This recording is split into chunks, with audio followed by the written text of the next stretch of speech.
네, 열왕연왕 시작하겠습니다. 정치부 이민찬 기자 나왔습니다. 첫 번째 주제는요. 네, 벤치마킹이라고 달아봤는데 국민의힘 로고가 보이고 있잖아요. 예. 국민의힘이 누군가 벤치마킹하고 있다고요?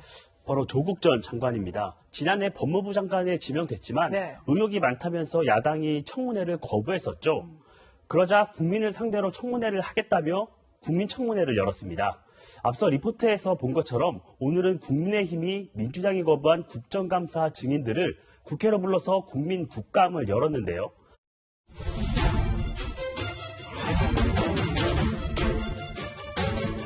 국감을 무력화하는 여당의 형태가 아니라 조폭적 형태에 지나지 않습니다.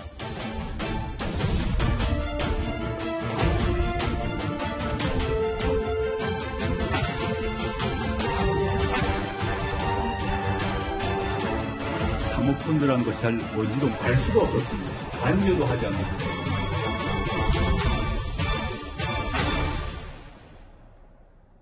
조국 전 장관한테 관심이 매우 뜨거웠습니다. 하지만 기자들이 조 전 장관의 답변에 대해서 반박하거나 질문을 다시 할 수도 없었고 또 자료를 달라고 요구할 수도 없어서 좀 부실했다는 한계가 있었는데요. 맞습니다. 지난해 조 전 장관 국민청문회는 기자 간담회 형식이었죠. 그렇죠. 코로나19도 없어서 국회 대회의실에서 열렸고 사모펀드, 자녀 입시 특혜 등 의혹이 많았던 만큼 8시간 20분 동안 진행됐습니다. 하지만 말씀하신 것처럼 기자들은 국회의원과 달리 자료 요구권이 없다 보니 송곳질이가 어려웠는데요. 야당에선 민주당이 조 전 장관에게 해명 기회만 제공했다, 정치쇼다 이런 비판이 나왔었죠. 자, 피격 사건의 실체적 진실에 접근하는 계기가 될까 좀 의문도 들었는데요. 아무래도 관련 자료를 갖고 있는 정부가 빠지다 보니 네. 한계가 있었다는 평가가 나오는데요. 국정감사가 아직 8일 정도 남았죠. 증인 출석이나 자료 요구에 충분한 시간인 만큼 여야의 합의가 필요해 보입니다. 네, 합의가 필요하긴 한데 할 수 있을지 모르겠습니다. 다음 주제 보겠습니다. 자, 도라산 당심, 지금 보면요. 이낙연 대표 표정이 조금 어둡고 이재명 지사는 밝아졌습니다. 사실 그 민주당 당심이 친문 지지자들에게 좀 의지하는 면이 많다고도 볼 수가 있는데 이재명 지사한테 좀 마음의 문을 열고 있다 이런 얘기가 있네요. 그동안 이재명 지사는 민주당 소속임에도 당원들에게는 많은 지지를 받지 못했습니다. 지난 2월 여론조사를 보면요. 민주당 지지층의 이재명 지사 지지율은 4%로 이낙연 대표와 무려 48%포인트 차이가 났는데요.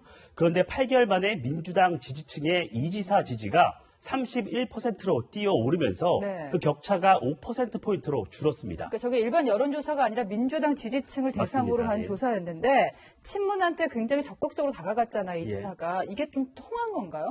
이 지사는 지난 대선 경선에서 문재인 대통령을 공격하면서 친문 지지자들과 사이가 틀어졌죠. 이를 의식해서일까요? 최근에는 발언 수위가 달라졌습니다.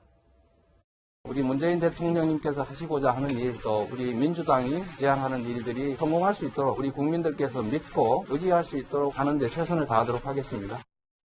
이 지사가 긴급 재난지원금, 기본소득 등에서 선명성 있는 발언을 한 게 지지층의 지향성과 맞아 떨어졌다는 분석도 나옵니다. 일단은 당대표는 174석 거대 여당을 이끌고 있는 거고 도지사는 예산이나 인사권을 발휘할 수 있잖아요, 도에서. 맞습니다. 그러다 보니까 좀 영향도 미친 게 아닌가 싶은데 김종인 국민의힘 비대위원장은 두 사람 모두한테 좀 야박한 평가를 했습니다.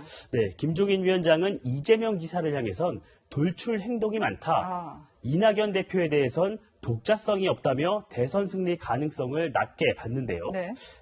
오늘의 열왕열왕은 방심 금물로 정해봤습니다. 민주당에는 친문 핵심인 김경수 경남지사가 남아있죠. 대선까지는 17개월 남은 만큼 방심은 금물이겠죠. 자, 김경수 지사 재판 결과가 나와야지 진짜 승부가 시작될 것 같습니다. 지금까지 열왕열왕이었습니다.